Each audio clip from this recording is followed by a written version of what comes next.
Cycle tracks గా tech వీధులు నగరవాసులని గుప్పిట్లోకి తీసుకుంటున్న సైక్లింగ్ ట్రెండ్. పూర్తి వివరాలకు చదవండి రేపటి సాక్షి దినపత్రిక.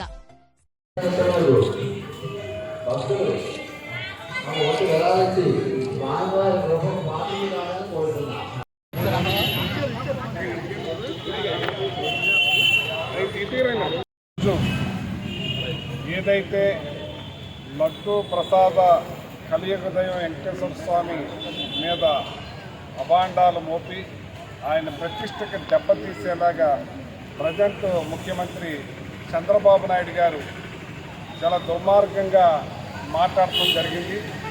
ఇవాళ భారతదేశమే కాదు ప్రపంచ దేశాల్లో చాలామంది వెంకటేశ్వర స్వామికి భక్తులు, ఆ భక్తుల మనోభావాలందరినీ కూడా దెబ్బతీసిన వ్యక్తి చంద్రబాబు నాయుడు గారు. చంద్రబాబు నాయుడు గారు ఏదైతే మరి జూన్ 4న ఎలక్షన్ అయిపోయిన తర్వాత కొత్తగా టెండర్ పిలిచిన తర్వాత మరి తమిళనాడు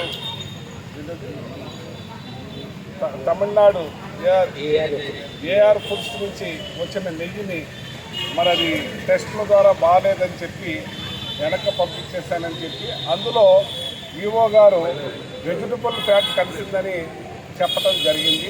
దాన్ని వెనక్కి పంపించేశానని అని అన్నారు. కానీ చంద్రబాబు నాయుడు గారు తెలుగుదేశం ఆఫీసులో 2.5 నెలల తర్వాత ఇక్కడ 3 టెస్టులు ఉంటాయి. ఆ 3 టెస్టులు పాస్ అవుతేనే కనీసం ఉప్పుతో సహా, ఉప్పు పాస్ అయినా సరే ఉప్పు కూడా పాస్ అవ్వకపోతే వెనక్కి పైకి పంపించారు. కిందనే టెస్ట్ చేసి కింద నుంచి వెనక్కి పంపించేసే అక్కడ వ్యవస్థ ఉంది. అంటే 3 ల్యాబ్లు ఉన్నాయి. 3 ల్యాబ్లు లేవని చంద్రబాబు నాయుడు గారు చెప్తాం. ఆ 3 ల్యాబ్ల ద్వారా పరీక్షించింది బాగోలేదని తెలిసి యాక్చువల్గా అక్కడ బాగోలేనిది ఏదన్నా ఉంటే ఇంకా ఈ ల్యాబ్లు కాకుండా మైసూరు సెంట్రల్ గవర్నమెంట్ ల్యాబ్ పంపిస్తారు మైసూరు. కానీ మైసూరు కాకుండా గుజరాత్లో ఒక ప్రైవేట్ ల్యాబ్కి పంపించి అది వచ్చిన రిపోర్టు 2.5 నెలల తర్వాత టీడీపీ ఆఫీస్కి రావడం జరిగింది. ఆ రిపోర్ట్ అందులో మరి మన బస్సు కల్తీ జరిగింది నెయ్యి అని చెప్పి ఆయన చెప్పడం జరిగింది. ఇది చాలా దుర్మార్గం, హేయమనిది. ఎందుకంటే కలియుగ వెంకటేశ్వర స్వామి మన ఆరాధ్య దైవం, మన ఇంటి విలవేలుపు. ప్రతి ఒక్కళ్ళు కూడా దాన్ని కొలిసే విధంగా చూసే కార్యక్రమం చేస్తారు. కానీ దాన్ని జగన్మోహన్ రెడ్డి గారు వచ్చిన తర్వాత ఇంకా ప్రతిష్టని పెంచి ఆ గుడిని ఇంకా డెవలప్ చేసే విధంగా, అక్కడున్న పనిచేసేవాళ్ళ జీతాలు పెంచే విధంగా, అలాగే ఎన్నో గుళ్ళు కట్టించి, ఎందుకంటే వైజాగ్లో గుడి కట్టినా, విజయవాడలో గుడి కట్టినా, అమరావతిలో గుడి కట్టినా, మరి ఢిల్లీలో గుడి కట్టినా, రాజస్థాన్లో గుడి కట్టినా, కాశ్మీర్లో గుడి కట్టినా, అమెరికాలో గుడి కట్టినా, భువనేశ్వర్లో కట్టినా మరి ఈయన టైంలోనే గుళ్ళు కట్టించే కార్యక్రమం చేశారు. ఈయన చంద్రబాబు నాయుడు ఎన్నో గుళ్ళు పుష్కరాలకి విజయవాడలో కూల్చేస్తే, 250 గుళ్ళను కూల్చేస్తే ఆ రోజున ఎవరూ కూడా మాట్లాడలేదు. కానీ 1000 కాళ్ళ మండపాన్ని కూర్చున్నప్పుడు ఎవరో మాట్లాడలేదు.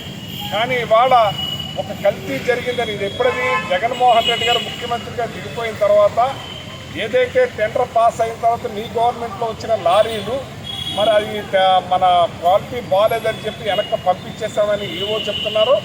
నీ తనయుడు, నీ కొడుకు, నీ బిడ్డ కూడా చెప్తున్నా నువ్వు అక్కడ పశువు సంబంధించిన ఫ్యాట్ కలిసిందని నువ్వు దుర్మార్గంగా చెప్పి మళ్ళీ ఇవాళ నిన్నటికి మాట మార్చి నిన్న ఏదైతే అది లేదు వెనక్కి పంపించారంట, అంతకుముందు కలిసిందేమో అని చెప్తా ఉన్నారు. అంతకుముందు కలిస్తే నీ తప్పిదం, నీ పాలుటు, మీ వాళ్ళు చెక్ చేసుకుంటే వెనక్కి పంపించే కార్యక్రమం చేస్తున్నారు. నువ్వు ముఖ్యమంత్రిగా ఉన్నప్పుడు 15 సార్లు వెనక్కి పంపించడం జరిగింది. మరి జగన్మోహన్ రెడ్డి గారు ముఖ్యమంత్రిగా ఉండగా 18 సార్లు వెనక్కి పంపించడం జరిగింది. అంచేత ఇది కావాలని జగన్మోహన్ రెడ్డి గారికి ప్రజల్లో ఉన్న ఆదరణ చూసి ఏదైతే నువ్వు దేశమంతా మాట్లాడుతున్నారు, ఏ రకంగా గెలిచారో ప్రజలందరికీ తెలుసు. మీరు ఏ రకంగా గెలిచారో మా నోటితో మేము చెప్పవసరం లేదు. దేశమంతా కోడైకి వస్తుంది ఏ రకంగా మీరు గెలిచారన్నది. అవన్నింటినీ కూడా పక్కదో పట్టిస్తానికి నీ 100 రోజుల పరిపాలనలో నువ్వు అన్నీ కూడా అమరావతికి అడుక్కుంటాం, అన్నా క్యాంటీన్లకు అడుక్కుంటాం, వరదలకే అడుక్కుంటాం. నువ్వు చెప్పిన సూపర్ 6ని అటకెక్కిచ్చేసావు. ఏ ఒక్కటి కూడా అమలు చేయకుండా ఒక్క పెన్షన్ మాత్రం అది ఇవ్వాలి కాబట్టి తప్పకిస్తున్నావు. ప్రతి ఒక్కటి కూడా మాయ చేసి దుర్మార్గం చేసి ఒక రేపులు అరాచకం, చిన్నపిల్లలు రేప్ చేసి బాడీలు కూడా కనపడకపోయినా ఎన్నో రకాల ఇబ్బందులు చేస్తూ ఉంటే ఈ రోజున ఈ రకంగా చేస్తున్నారంటే దుర్మార్గమైన పని. ఇవన్నిటినీ కప్పు కూర్చుంటానికి నువ్వు చేసే దుర్మార్గం పని వెంకటేశ్వర స్వామి మామూలుగా వదలరు. వెంకటేశ్వర స్వామితో పెట్టుకున్నావు, ఒకసారి నీకు శాంపుల్ చూపించారు. ఇటువంటి కార్యక్రమాలు వెంకటేశ్వర స్వామి గురించి పదే పదే నువ్వు మాట్లాడావు. నీ కొడుకు నిదానంగా మాట్లాడాడు, ఈవో చెప్పాడు, కానీ నువ్వు మాత్రం అడ్డంగా మాట్లాడుతున్నావు. ఈ దుర్మార్గాన్ని ఆ స్వామి క్షమించడం చెప్పి సందర్భంగా తెలియజేస్తున్నాం. ఇవాళ రాష్ట్రం అంతా కూడా నియోజకవర్గంలో అన్ని గుళ్ళల్లోనూ కూడా ఇవాళ పూజలు చేసి నీ బుద్ధి మారాలి, నిన్ను భగవంతుడు ప్రజలందరినీ కాపాడాలి, నిన్ను శిక్షించాలని చెప్పి ప్రార్థనలు చేశామని చెప్పి సందర్భంగా తెలియజేస్తున్నాం. గత కొన్ని దినాలుగా మరి కలియుగ దైవమైనటువంటి శ్రీ వెంకటేశ్వర స్వామి వారి ప్రసాదం మీద వచ్చినటువంటి ఆరోపణలు, తద్వారా అనేక లక్షల మంది వారి యొక్క మనోభావాలు దెబ్బతిగిన కారణంగా ఇటువంటి ఆధారాలు లేకుండా, ఇటువంటి ఆరోపణలు చేయకుండా ఎవరైతే నాయకులు ఉన్నారో ఆ నాయకులు వారి యొక్క ఆ మనసుని పూర్తిగా శుద్ధి చేయమని, ఎటువంటి అపవాదులు వేయకుండా వారి మనసులు శుద్ధి చేసి మంచిగా ఉండేలాగా చేయమని ఈరోజు ఆ వెంకటేశ్వర స్వామిని మేమంతా కలిసి మనస్ఫూర్తిగా మేము కోరుకుని వారికి అనేక మొక్కుల కింద మేము చెప్పుకోవడం జరిగింది. మరి ఇది ప్రజల మనోభావాల విషయం. ప్రజలు మనోభావాలు చాలా విపరీతంగా దెబ్బతిన్నాయి. లేనిపోనిది ఇటువంటి సాక్ష్యాధారం లేకుండా ఇలాంటి ఆరోపణలు చేయడం అనేది హిందూ మతంలో ఉండే ప్రతి ఒక్కరికి ఎంతో చాలా మనస్తాపం కలగజేసింది.